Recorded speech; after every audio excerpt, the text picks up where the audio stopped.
अब म प्रोफेट मोहम्मद जो ईश्वर अल्लाह पाकको जो दूत हुनुहुन्थ्यो भाइ त यो मोहम्मद भन्दाखेरि यसको अर्थ हुन्छ जसलाई प्रशंसा गरिएको छ, द प्रेज्ड वान, प्रेज वर्दी। अनि मोहम्मद इस्लामको फाउन्डर प्रवर्त होइन।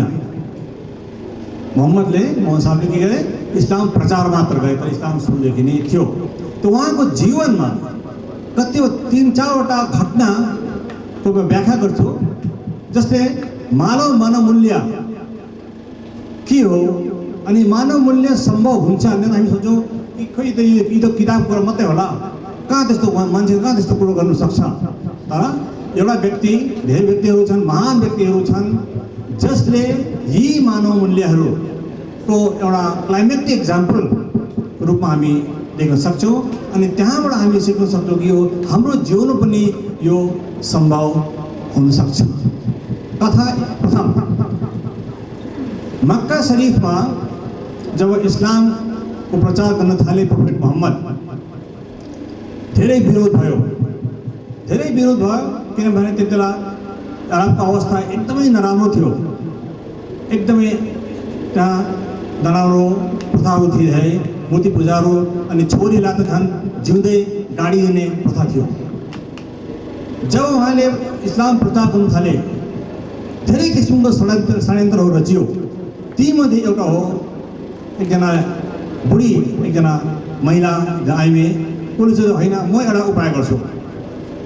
उपाय के गर्छु भन्दाखेरि जब यो प्रोफेट, यो हजरत मोहम्मद जानुहुन्छ मस्जिद मेरो घरको छेउ भएर, उहाँमाथि डल्लै म मैलाको बाल्टी खनाइदिन्छु फोहोर, र डेली गर्दाखेरि थाकेर हैरान भएर सायद मेक्का छोड्छ होला।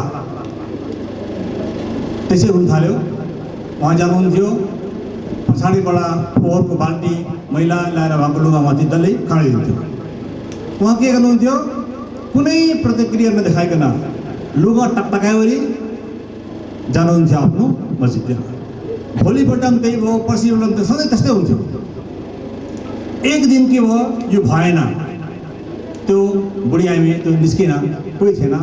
उहाँ त्यहाँ एकछिन पर्खिनु भयो, खोइ छैन।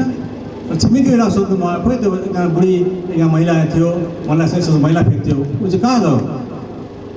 उहाँलाई भन्यो होइन, ऊ चाहिँ एकदमै सिकिस्त बिरामी छ, बिचमा ओछ्यानमा उठ्न सक्दैन भनेर सुन्ने बित्तिकै उसको घर उहाँ गएर नक गर्नुभयो र उहाँको प्रवेश गर्नुभयो। जानु उसको देखेर सिकिस्त बिरामी थिए उनी। तर्से देखेर ला अब चाहिँ म त असहाय छु, मोहम्मदले मलाई अब निश्चय नै बदला दिन्छ भन्दाखेरि होइन, म बदलाको लागि आएको होइन, म तपाईँलाई हेर्नु आएको। अल्लाह पाकले मलाई भन्नुभएको छ कि जो बिरामी हुन्छ, सिकिस्त हुन्छ, उसलाई हेर्नु, उसको सेवा गर्नु। कि त के चाहिन्छ, म तिमीलाई सहायता गर्नुको लागि आएको भन्दाखेरि उसले पानी माग्यो, पानी दिए। अनि जबसम्म ऊ ठिक भएन, डेली गएर उसको सेवा गर्नुहुन्थ्यो। त्यति बेला उसले रियलाइज गरे कि होइन, मैले अन्याय गरेँ, यो त यो मान्छे त्यस्तो होइन, जुन कुरो हामीले सोचेको थियौँ त्यो भुल रहेछ, यस्तो होइन भन्दाखेरि उसले ऊ इस्लाम कबुल गर्यो। अर्कोपल्ट के भयो भनेदेखि यस्तै एकजना मानिस त्यहाँबाट ठुलो, उहाँ के गर्नुहुन्थ्योदेखि कोही भारी बोकेर जाँदैछ, कोही के छ भनेदेखि आफै जहिले पनि खोइ म बोकिदिन्छु, म लान्छु भन्नुहुन्थ्यो। मान्छेलाई चाहिँ उहाँले सहायता गर्ने त्यो लाँदै गर्दाखेरि देखेँ कि एकजना त्यसै एउटा बुढी आइमी थियो ठुलो, ऊ तको आफ्नो भारी बोकेर सामान बोकेर जाने थियो। आमा तिमी कहाँ गएको भन्दाखेरि होइन, यहाँ यो मक्कामा एउटा जादुगर आएको छ, म्युजिसियन, यो मान्छेले एकदम मान्छेलाई उल्टा पुल्टा कुरो सिकाउँदैछ, त्यही दिक्क लागेर म यो टाउन छोडेर म भागेको नि, गएको नि हुन, ल म बोकिदिन्छु भनेर बोकिदिनु भयो। अन्त गन्तव्य स्थलमा पुग्यो, उता सामान छाड्नु भयो। फर्किँदाखेरि उसले सोध्यो, होइन यो मान्छे चाहिँ को हो? उसको शरीरबाट मिठो बास पनि आउने, यति हँसिलो मुहार, तिमी को चाहिँ हो? युवा भनेदेखि जसले गर्दाखेरि तपाईँले यो टाउन छोड्नु हुँदैछ म त्यही मोहम्मद हो भनेदेखि खुल्ला कुरा गरेको थिएँ। उसले पनि इस्लाम कबुल गर्यो। यहाँ के छैन, कुनै प्रचार छैन, खालि कर्म छ। खालि के भन्छ, आज चाहिँ मैले पिज्जा हाल्दैछु छु कि यो एक्लै खाए नबाँडे। नानी त बाँडेर खान्छ, आउँछ नआए खाइस् होइन, साथी लगाएको थिएँ नि, त्यो लागि बनाएको साथीलाई बनाएको त्यसले आफै खानु मन थिएन भन्छ, नानी भन्छ ल। अनि बाँडेर खानु मन छ, फेरि बाँडेर खानु मन छ, बाँड्दाखेरि फेरि किन बाँडेको भन्छ, फेरि नढाट्नु भन्छ, फेरि नढाट्दाखेरि फेरि किन ढाटिन भन्छ फेरि। त्यसै कारण यो कविहरूले विलियम ब्लेक जति कविताहरू छन्, वर्षक कविताहरू, यसमा चाहिँ यो बाल्यकाल जुन छ यसको ठुलो महत्त्व छ। कि खास हामी के देख्छौँ भनेदेखि कि मानव मूल्य जुन छ, यो नैतिक मूल्यहरू जुन छन् यो बालकहरूमा पाइन्छ। अनि ठुलो मान्छेको कर्तव्य हो नानीहरूलाई मानव मूल्य या नैतिक मूल्य सिकाउनु भन्दा तिनीहरूभित्र निहित, तिनीहरूभित्र भएको मानव मूल्य छ त्यसको संरक्षण कसरी गर्नु, त्यसको प्रिजर्भेसन कसरी गर्नु। कि त्यो नानी जुन त्यो निर्दोष, त्यो जुन पवित्र उसको मानसिकता लिएर जन्मन्छ, त्यो पवित्र मानसिकता, उसको त्यो इनोसेन्स, त्यो उसको सिम्प्लिसिटी, त्यो उसको सत्य बोल्ने प्रवृत्तिलाई हामीले यसको संरक्षण पो कसरी गर्नु त्यो पो हामीले सोच्नुपर्छ। हामी ठुलो मान्छेहरू खास यो मानव मूल्य या यसलाई हामी जटिल बनाउँछौँ, धेरै हामी जटिल बनाउँछौँ। तर नानीहरूभित्र यो कुरो धेरै पवित्र, धेरै सिम्पल भएर रहन्छ। अनि हामीले यस्तो खालको परिवेश हामीले सृष्टि गर्नुपर्छ कि जसमा यो नानीहरूको मन प्रदूषित नहोस्। अनि यो मनमा उनीहरूको सोचाइ जुन छ, यसको जुन इनोसेन्स जुन छ, यो सिम्प्लिसिटी छ, किनभने यही हुन्छ उसको पछिको आधार। वर्षले के भन्छन्, child is the father of the man, the child is the father of the man. जुन कुरो हामी बाल्यावस्थामा हामीले पाउँछौँ, जुन कुरो हामीभित्र विकसित हुन्छ, त्यही हुन्छ हामी ठुलोभित्र। अचानक हामी परिवर्तित भएर कुनै नयाँ प्रजाति हुन सक्दैनौँ, त्यही हुन्छौँ। त्यही यदि हामीभित्र त्यो भएको छैन भनेदेखि हामी हुन सक्दैनौँ।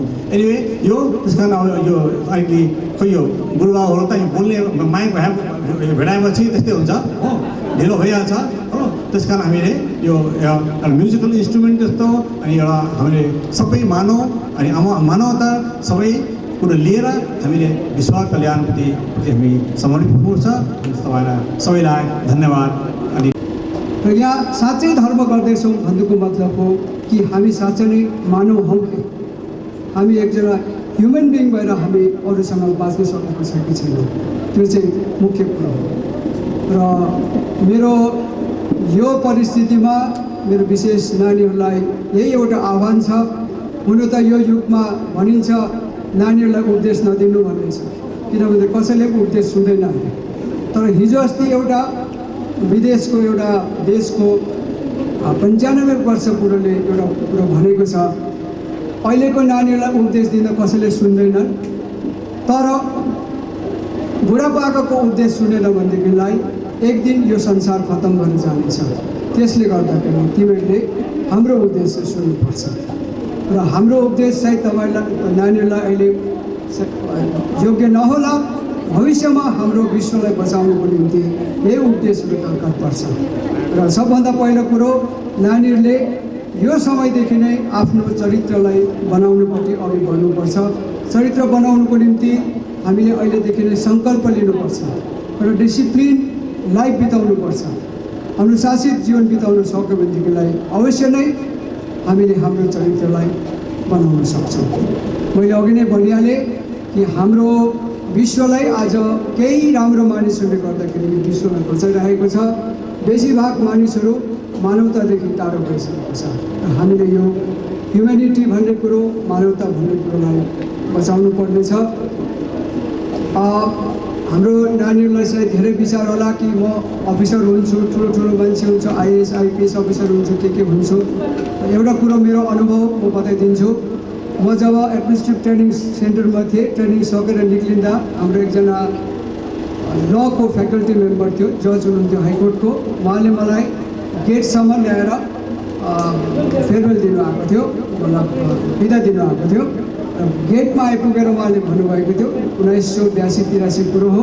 उहाँले एउटा कुरा भन्नुभयो, हेर मिस्टर सादा, तिमी सिभिल सर्भिस अफिसर भएर जाँदैछौ, तिमीले अम्बानी हुने इच्छा चाहिँ नगर्नु। यदि तिमीले अम्बानी हुने इच्छा गर्यो भनेदेखि तिमीले चोर्नुपर्छ, ढाक्नुपर्छ, तिम्रो मानवता चाहिँ हराइपठाउँछ।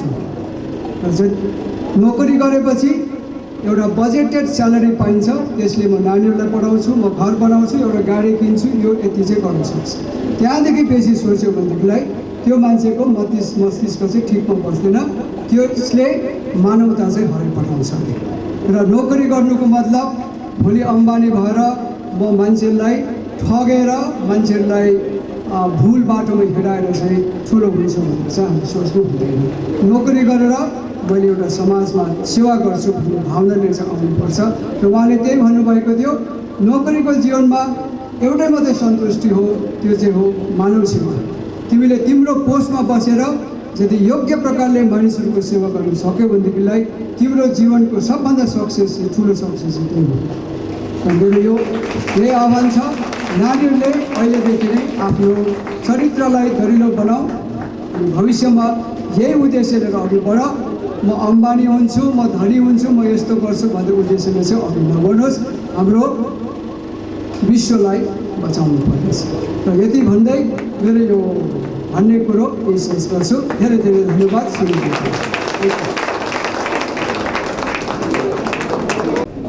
दसैँको बेला, हामी तिहारको बेला, हामीहरू क्रिसमसको बेला क्यारल खेल्थ्यौँ सबै मिलेर। अहिले पनि मलाई याद छ, त्यो दौरा सुरुवाल लगाएर 1 महिनासम्म हामीहरू घर घर गएर क्यारल खेल्थ्यौँ, लासो खेल्थ्यौँ सबै मिलेर। अनि कोही बेला जोक्स पनि गर्थे, कसको लासो? त्यहाँनिर कडेल कान्छा पनि उसको टोपी लगाएर हुन्थ्यो, कामी कान्छा पनि टोपी लगाएर आइराखेको हुन्थ्यो, लेप्चाहरू पनि आफ्नो स्याम्बो लगाइराखेको हुन्थ्यो। हामी सबैले जीवन यसरी जिएका थियौँ। त्यो जीवन खोजिरहेको छु आज यो वार्तालापमा। म फिलोसफी अथवा दर्शनमाथि, धर्ममाथि चर्चा गर्नुभन्दा जीवनको वास्तविकता, जीवनको प्राथमिकताको खोजी गरिरहेको छु। सायद मलाई लाग्छ हाम्रो सानो नानीहरूले, स्टुडेन्टहरूले आज जिरहेको जीवन सायद आइडियल जीवन अवश्य हो। त्यो जीवनलाई अघि बढोस्। जसै जसै तपाईँ बढ्दै जानुहुन्छ, पढ्दै जानुहुन्छ, तपाईँहरूको जीवनमा त्यो डिफ्रेन्स नआओस् भनेर हामीले यो वार्ता गरिरहेका छौँ। यो होइन कि यो तपाईँहरू यो जीवनमा इन्ट्रोड्युस भएका हुनुहुन्न। म त्यस्तो खालको जीवन अघि बढेको चाहन्छु जहाँ यो एक गिलास चियामा कलेज पढ्दाखेरि हाम्रोमा पैसा हुन्थेन। 1 गिलास चिया 10 जना साथीहरूले पिउँथ्यौँ। त्यहाँ मुस्लिम पनि हुन्थे, त्यहाँ बुद्धिस्ट पनि थिए, त्यहाँ क्रिस्चियन पनि थिए, त्यहाँ सबै धर्मका थिए, सबै जातका थिए। कोही पनि ठुलो जात भएन, कोही पनि सानो जात भएन, कोही पनि अधर्मका थिएन, कोही धर्मका थिएन। त्यस्तो समाज सृष्टि गर्नुको लागि हामीहरू एउटा कोसिस गरिरहेका छौँ। तर यो भनेर अघिका वक्ताले भनेको कुरालाई फेरि समावेश गर्दै भन्न चाहन्छु, तपाईँहरूले जिरहेको जीवनमा त्यो सबै अहिले पाइरहनु भएको छ। त्यही जीवनलाई, समावेशी जीवनलाई, inclusive, religiously inclusive, culturally inclusive, intellectually inclusive, spiritually inclusive जीवनलाई अघि बढाउनुहोस्। आजको दिनमा मलाई एक प्रकारको अप्ठ्यारो किन लाग्छ भने याद आउँछ जब म सानो थिएँ, म जब युथ थिएँ, त्यति बेला हामीले त्यो तामाङनी बोजूको लास जलाएका थियौँ। कसैले विरोध गर्नु भएन, कसैले अप्ठ्यारो मान्नु भएन। त्यो बाहुनी दिदीलाई हामीले जलायौँ, मरेपछि कसैले काँध नहाल्नु भनेन। तर आजको दिनमा म फादर छु, फादर भएको कारण, पुरोहित भएको कारण एक प्रकारको डिस्टेन्सिङ अनुभव गर्छु। इन्टेलेक्चुअली अलिकति अब पिएचडी भए कोही बेला इन्टेलेक्चुअली पनि डिस्टेन्स भएको अनुभव गर्छु। अनि मानवतामा अनि जीवनको वास्तविकतामा डिस्टेन्सिङ अनुभव भएको कारण आज ठुलो कुरा नगरेर यति भनेर मेरो वार्तालाप शेष गर्न चाहन्छु। धन्यवाद। सेकेन्ड सिटका प्रवक्ताहरूले भन्छन् होइन चलो चलो अगाडि हिँड, किनभने अहिले यहाँ पब्लिकले देख्यो भने यहाँ समस्या क्रिएट हुन्छ, त अगाडि बढ। उनीहरू जनचेतनाको कुरा गर्न अगाडि गइरहेका थिए, उसको गाडीले कुकुरलाई कुल्चेर मार्यो।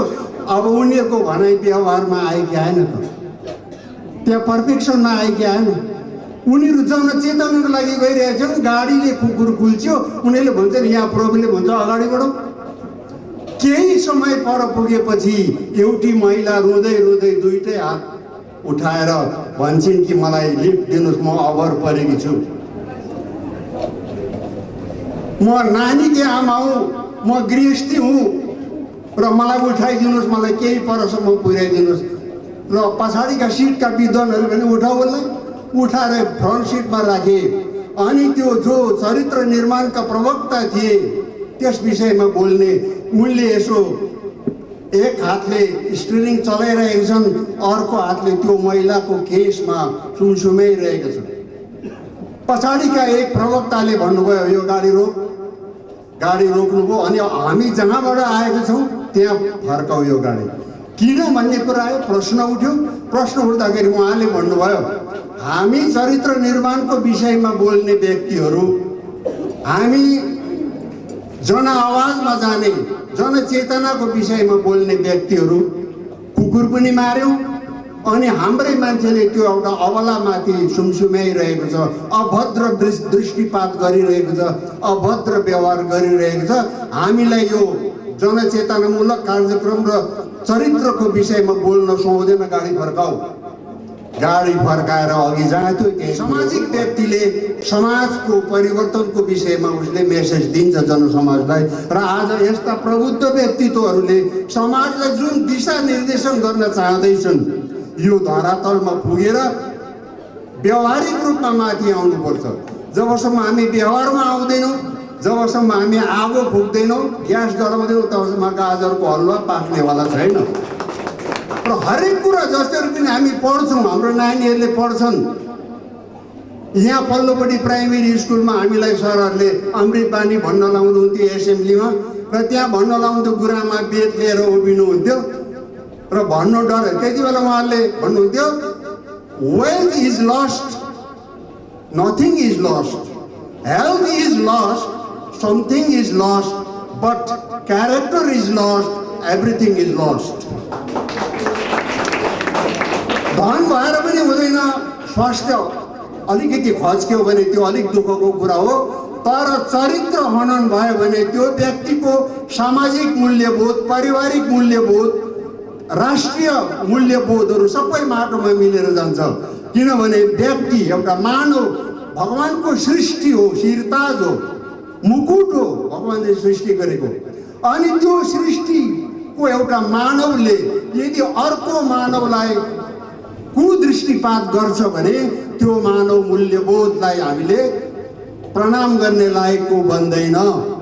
त्यसकारण आज मानव उत्थान सेवा समितिका हाम्रा कार्यकर्ताहरू, हाम्रा सद्गुरु महाराजजीले भन्नुहुन्छ यदि परिवर्तन ल्याउनु छ भने आकाशलाई परिवर्तन गर्नु छैन, रुखलाई बदलाउनु छैन, डाँडा काँडालाई बदलाउनु छैन, धरतीलाई बदलाउनु छैन,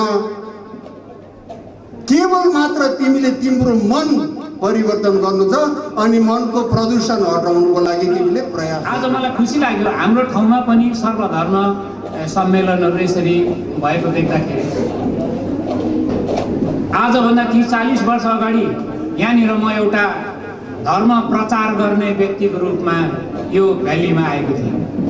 अनि त्यसपछि आउँदाखेरि यहाँ कोही पनि क्रिस्चियन भन्ने थिएन।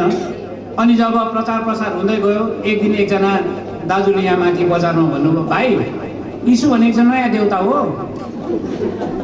र जे होस् आज त्यस्तो समय छैन। आज यही बजारभित्र पनि 22वटा चर्च छ, सानो होस् ठुलो होस् चर्चहरू छ भन्न झुन्ड मण्डली। र अब जे भए तापनि सर्वधर्म प्रार्थना हुन्छ, र अब स्काउट मुभमेन्टहरूमा सर्वधर्म प्रार्थना हुन्छ, जहाँनिर हामी तिमी कुन धर्म मान्ने भनेर सोध्दैनौँ। हामी खालि 3टा औँलाले सेल्युट गरी पठाउँछौँ, देब्रे हात मिलाउँछौँ, दाजुभाइ scout a brother to all scout. आज्ञा पालन सम्बन्धमा स्काउटिङमा प्रकृति शिक्षाको शिक्षाहरू पनि दिइन्छ। कसै एउटा झुसुले सुन्दर पुतली बन्छ त्यसको कथा त्यहाँनिर पाइन्छ। र तपाईँले यही कुरालाई याद राख्नुपर्छ, हामी समयमा एउटा नराम्रो र कुरूप झुसुले थियौँ र आज तपाईँ परिवर्तन भएर तपाईँ पुतली बन्न सक्नुहुन्छ। अनुशासनको महत्त्व देख्छौँ। स्काउटिङमा 9वटा नियमहरू छ। त्यहाँ प्रकृति प्रेमी बन्नु, ठुलाहरूको आदर गर्ने, अनि पशुहरूलाई माया गर्ने, कम खर्च गर्ने इत्यादि इत्यादि। र स्वार्थी भावनाहरू त्यागेर to serve mankind means to serve God भन्ने पाठ पनि त्यहाँ सिकाइन्छ। अदैक ईश्वर भक्ति र अदैक ईश्वरको भक्ति र देशको सेवा गर्ने शपथ दिलाएर एउटा असल चरित्रवान भारतीय नागरिक बन्न सिकाउँछ। इरानको साले कुनै पनि विदेशी राजा, राष्ट्रपति, प्रधानमन्त्री लिन एयरपोर्ट जाँदैनथे। तर जब भारतको राष्ट्रपति त्यस बेलाको डाक्टर शङ्करदयाल शर्मा त्यहाँ जानुभयो इरानमा, सबै प्रोटोकल तोडी उनलाई लिन एयरपोर्ट पुगेर गाडी आफै चलाएर डाक्टर शर्मालाई महलतिर लगे। छक्क परेको उनको अधिकारीहरूले सोधे, किन यसो गर्नुभयो? म भारतको राष्ट्रपतिलाई होइन, मेरो भारतमा पढाइ गर्दा उहाँ मेरो शिक्षक हुनुहुन्थ्यो र यसैले मैले आज सबै प्रोटोकल तोडिओरिकन मैले उनलाई आफैले गाडी ड्राइभ गरिओरिकन महलसम्म ल्याएको हो। हाम्रो देशको संस्कृति एउटा महान संस्कृति।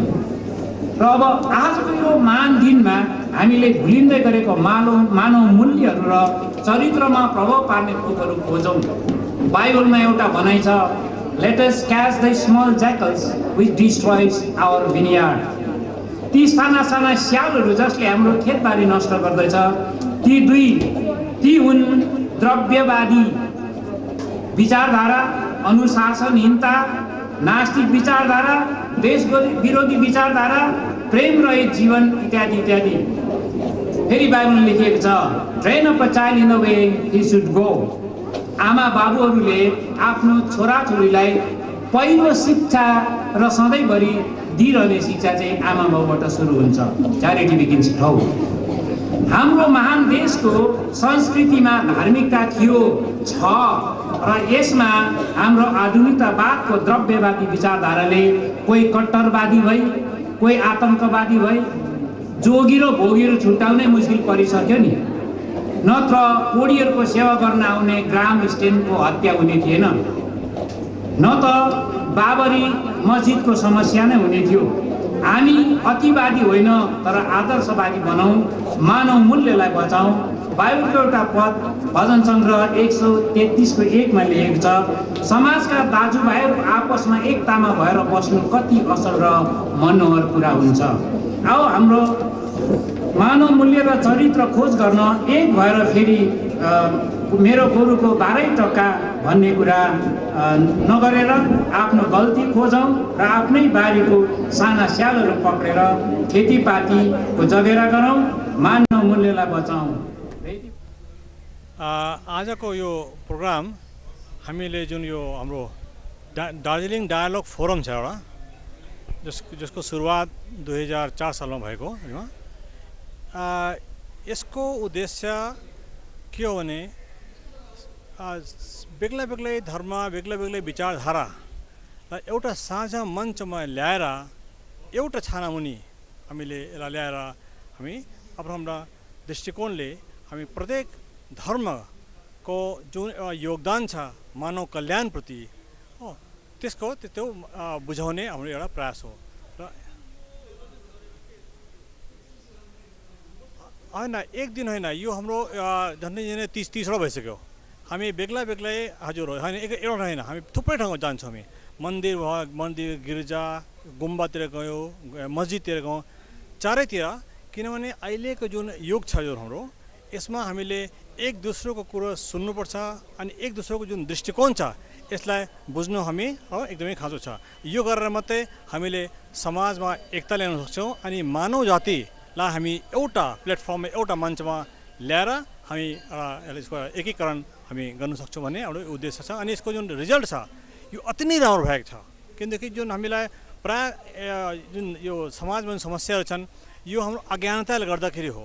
हामी एक दोस्रोको धर्म विषयमा हाम्रो सठिक हाम्रो ज्ञान छैन, हाम्रो नलेज छैन, त्यसले गर्दाखेरि हामी भित्रमा एउटा द्वेष हुन्छ, एउटा घृणा हुन्छ। तर जब हामी साँचो अर्थमा प्रत्येक धर्मको कुरा हामी बुझ्छौँ हामीले यो जुन भिन्नताहरू छ यो मतभेदहरू छ यो धेरै हदसम्म हटेर जान्छ। अनि यसको एउटा अर्को एउटा सैद्धान्तिक एउटा आधार चाहिँ के हुन्छ कि हामी जति सक्दो यो धर्मको चर्चा हामी अलिकति बौद्धिक स्तरमा हामी राख्ने गरेका छौँ। किनभने यो मौलवी भयो, प्रिस्ट भयो, पण्डित यिनीहरूकोमा सीमित राख्यो भनेदेखि यसले गर्दाखेरि अलिक झगडाहरू बेसी भएको छ र हामी सोच्छौँ कि यो यसलाई हामीले इन्टेलेक्चुअल एउटा स्तरमा हामीले यसलाई ल्याउनुपर्छ भन्ने।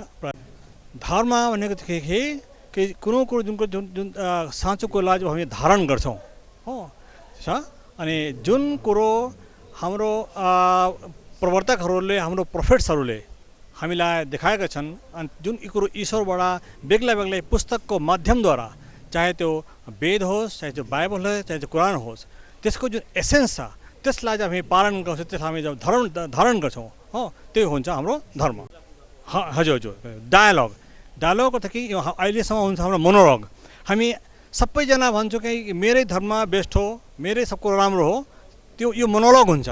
तर हामी डायलग गर्छौँ किन हामी एक दोस्रोको कुरो हामी सुन्छौँ अनि हाम्रो जुन छ यो विचारहरू हामी बाँड्ने गर्छौँ, भिन्नताहरूलाई हामीले सेलिब्रेट गर्छौँ अनि जुन हाम्रो समानताहरू छ त्यसलाई हामी अझ बुझ्ने हामी प्रयास गर्छौँ। धर्मले राम्रो नराम्रो कुरो केही पनि सिकाउँदैन, धर्मले कुनै कुरो धर्मले नराम्रो कुरो सिकाउँदैन। यो हामीले धर्मको मिसयुज गर्छौँ, धर्मको मिसयुज हुन्छ, यसको दुरुपयोग गर्दाखेरि हुन्छ। तर धर्म भन्ने कुरो जुन छ धर्मले नराम्रो कुरो यो सिकाउनै सक्दैन कि धर्म चाहिँ सबै मानिसलाई एक गर्ने सारा जुन जो ब्रह्माण्ड छ सारा जुन विश्व छ यसको कल्याण छोडेर धर्मले अरू केही सिकाउँदैन। मानवमूल्य होस्, चरित्र निर्माण होस्, व्यक्ति निर्माण होस्, यो कुरो मात्रै सिकाउँछ। अनि तर शास्त्रमा धेरै राम्रो कुरो छ वा पर्यावरण विषयमा छ, इकोलोजी विषयमा छ, तर हामी त्यो सब कुरो नहेरेर हामी नकारात्मक नेगेटिभ कुरो लिएर राजनीति गरेको गर्दाखेरि धर्म बदनाम भएको छ। तर धर्म जुन छ हामीले साँचो अर्थमा स्कलरली प्रकारले हामी धर्मको अध्ययन गऱ्यौँदेखि हाम्रो जो स्तर छ धेरै माथि भएर जान्छ। अनि धर्म एकदमै सिकाउँदैन, एकदमै सिकाउँदैन हजुर एकदम एउटै हो। यो चाहिँ मान्छेले यो राजनीति गर्नुको लागि यसलाई चाहिँ मान्छे यो भाग गर्ने प्रयास गर्छ, त्यति मात्रै हो। अर्कै we are trying to do through this program यहाँ हाम्रो दार्जिलिङ इलाकाको विशेषता जे छ भने यहाँ एक सौहार्दमा रहने अनि मान्छेहरू माझमा जुन मेलमिलापमा रहने एक इतिहास थियो अनि त्यसलाई सांस्कृतिक रूपमा कसरी प्रिजर्भ गर्ने हामी के देख्छौँ भने हामीलाई एक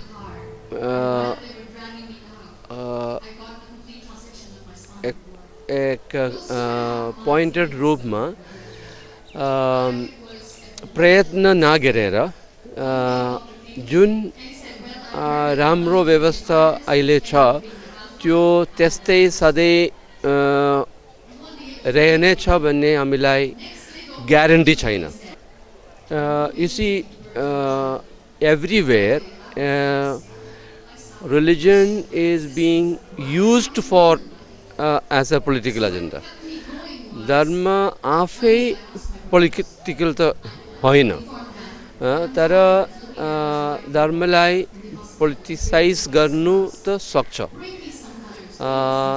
त्यो प्रभाव सोसाइटीमा हुने कारणले यस्तो खालको सिभिल सोसाइटीको संस्थाहरू जुन मेलमिलाप त सधैँ छ, विशेष यो इलाकामा थियो, त्यसलाई कसरी प्रिजर्भ गर्ने त्यो त त्यस्तै हुन्छ कि त्यसलाई प्रिजर्भ गर्नुको लागि हामीले केही न केही गर्नु पर्यो हैन।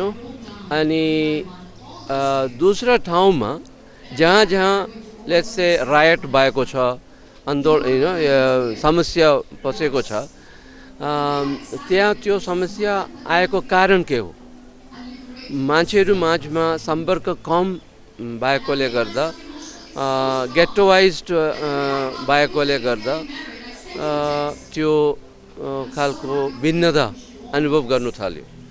अनि त्यसले गर्दा यसरी एक संस्था छ भने जहाँ जुन संस्थामा प्रत्येक मेजर कम्युनिटीबाट नेताहरूको भेटघाट सालमा 2 खेप 3 खेप छ भने अब यो इलाकामा जहाँ पनि जुन खालको समस्या आयो भने त्यसलाई हामी त्यसलाई नियन्त्रण गर्न सक्छ, त्यसलाई रोक्नु सक्छ, त्यो त्यति नराम्रो कुराहरू निस्किनु हुन्छ भने। अनि यस्तो खालको प्रोग्रामद्वारा राम्रो आइडियाजहरूलाई हुँदैछ, त्यहाँ अवेरनेस छैन। अब यो हाम्रो सोसाइटीको विशेषता के छ भने अब यहाँ प्रत्येक परिवारमा हेरौँ न, एकजना अनि अर्कोजनाले दूसरा धर्मको मान्छेहरूलाई अर्को परिवारको या अर्को गाउँको चिना परिचय त छ, या आफन्त पनि हुनसक्छ या अनि त्यो पहिलाको कुरा होइन, अहिले पनि त्यो चल्दै त्यसले गर्दा अनि सबैजनाले एकअर्कालाई चिना परिचय भएकोले गर्दा त्यो धर्मले सिकाएको त होइन, तर त्यस्तो खालको चिन्तन समाजमा इन्ट्रोड्युस गरेको हो। त्यसले गर्दा मब लिन्चिङ पनि हुँदैछ। आफै मान्छेहरूको त्यो मान्छेलाई छोड्नु हो भने सायद त्यसरी त हुँदैन यो। अनि त्यसको केस हिस्ट्री पनि हेर्नु हो भने like when it happen in Kandhamal, त्यहाँको मान्छेहरूले गरेको त होइन, दूसरा ठाउँबाट आएको। हामीले एक छोटो समयको फाइदा उठाउनको निम्ति, like if you come and tell me I will give you 10 lakhs rupees, you go and kill that fellow, त्यो मेरो छोटो फाइदाको निम्ति म त्यो काम गर्नु जानु हो भने त्यो त्यसको फल, त्यो कामको फल जुनै धर्ममा हेऱ्यो भने म आफै बोक्नुपर्छ, आज या भोलि। So is it worth it? त्यो एउटा राम्रो कुरा गरेर त्यसको फाइदा अहिले या भोलि प्राप्त गर्नु बन्द, एक नराम्रो काम गरेर त्यसको फल भोलि न पर्सि प्राप्त गर्नु। हामी यो केही बेनिफिटको लागि गरेको त होइन। त्यो त अब आजको यो प्रोग्राम यता राखेकोले गर्दा यहाँको अहिले नै 3-4 जना आएर भन्यो थ्याङ्क यू फर कमिङ, होइन हामीलाई यो यस्तो खालको अझै मौका पायो भने राख्ने पायो भने राम्रो हुन्छ। Thank you all for coming, होइन यसरी तपाईँहरू पनि एकदमै समय लिएर यस्तो प्रोग्राममा आउनुभयो अनि यो सब होइन छोटो रूपमा यो मेसेज बाँड्नु सक्नुहुँदा यसमा तपाईँहरू पनि हामीले यहाँ भाषण दिएको हामीहरू जस्तै तपाईँहरू पनि एकदमै ठुलो कार्य गर्नुहुँदैछ यसलाई समाजमा यसरी प्रमोट गर्नुमा। So thank you very much. मैले यो संस्था जोइन गरेँ, मलाई एकदमै राम्रो लाग्यो र यसको अगाडि 2 महिना अगाडि हाम्रो एउटा मिटिङ भएको थियो प्रोफेसर इसा सरको घरमा, र यसको जिम्मेवारी चाहिँ मलाई दियो कि बिजनबारीमा यो पहिलो पटक जो चाहिँ हामीले स्टुडेन्टहरूलाई लिएर गरेको छ कि यहाँको भ्यालीको बिजनबारी भ्यालीको मान्छेहरूले यहाँबाट केही सिक्नु पाओस्। हामीले 100% नगर्दा पनि एटलिस्ट 10%लाई त केही गर्नु सक्छ। र त्यसले गर्दाखेरि मैले यो अर्गनाइज गरेँ र म धन्यवाद दिन्छु साई समितिलाई जसले मलाई यहाँ अर्गनाइज गर्नुको लागि एकदमै मलाई हेल्प गर्यो। उहाँहरू नभएको भए सायद यो म यो प्रोग्राम चाहिँ अर्गनाइज गर्नु सक्दैछु। रियली प्राउड अफ साई समिति। अनि त्यो सँगसँगै मलाई चाहिँ फेरि मानव उत्थान सेवा समितिले अनि विशेष गरी हाम्रो लाइब्रेरियन सुधा छेत्रीले पनि उहाँले बहुत मलाई हेल्प गर्नुभयो। र यो म हेर्दा चाहन्छु अहिलेको जुन चाहिँ युग छ यो युगमा हेर्नुहोस् कस्तो भएको छ। हामीले डेली मोबाइल 1 घन्टा पल्टाएर हेरिरहेको हुन्छ। तर मेरो प्रश्न तपाईँहरूलाई छ, नानीहरूलाई पनि छ, के तिमीहरूले आफ्नो आमा बाउको अनुहार ठिकसँग हेर्नु भएको छ? आफ्नो आमा बाउको अनुहारमा कहाँनिर कोठी छ, कहाँनिर काटेको छ, सायद हेरेको छैन होला। आमाहरूले पनि बाउहरूले पनि आफ्नो छोराछोराको अनुहार ठिकसँग हेरेको छैन होला। अनि कहिले पनि सायद उनीहरूले भनेको छैन होला, नानी आई लभ यु भनेको छैन होला सायद। नानीहरूले पनि कहिले आफ्नो आमा बाउलाई भनेको छैन, आमा म तपाईँलाई एकदमै अत्यन्त माया गर्छु, म तपाईँलाई एकदमै प्रेम गर्छु। तर डेली यस्तो भइरहेको छ। यसै कारण चाहिँ मैले चाहेको यो भ्यालीको नानीहरूले केही सिकोस्। र यो सुन्दाखेरि मलाई एकजना उसको के भन्छ बाबा हुनुहुन्थ्यो, जो चाहिँ एक्चुअली कृष्ण समाजको हुनुहुन्थ्यो। उहाँले भन्नुभएको, जब नानी 5 वर्षको हुँदाखेरि आमालाई भन्छ आमा आई लभ यु, आमाले पनि भन्छ आई लभ यु टु। तर जब नानी 16देखि 17 वर्ष पुग्छ, आमालाई आएर नानीले भन्छ आमा आई लभ यु। आमाले के भन्नुहुन्छ, भन तँलाई कति पैसा चाहिन्छ। त्यति बेला लभको कुरा आउँदैन। जब नानी 25देखि 30 वर्ष पुग्छ, फेरि आएर भन्छ मम्मी आई लभ यु, भन तेरो को छ, घरमा लिएर आएर त्योसँग बिहा गरिदिन्छु। त्यहाँदेखि जब नानी त्यो 40देखि 45 वर्ष पुग्छ, मम्मी आई लभ यु, मम्मीले के भन्नुहुन्छ, तँलाई मैले भनेको बिहे नगर, मान्दैन जस्तो। त्यहाँदेखि जब नानी त्यो 60 वर्ष पुग्छ, आमालाई भन्छ मम्मी आई लभ यु, मम्मीले के भन्नुहुन्छ, म कुनै पनि पेपरमा साइन गर्दिनँ। सो यो त्यस्तो भएको छ। हामीले अब के गर्नु पर्यो, हामीले एकअर्कालाई लभ गर्नु, एकअर्कालाई माया गर्नु सिक्नु पर्यो। र त्यसै कारण मैले यो अर्गनाइज गरेको। अनि सायद भविष्यमा अझै अरू कुनै ठाउँमा अर्गनाइज हुन्छ होला, अनि तपाईँहरूको यस्तो प्रकारले हामीले सहयोग पनि पाउँछ।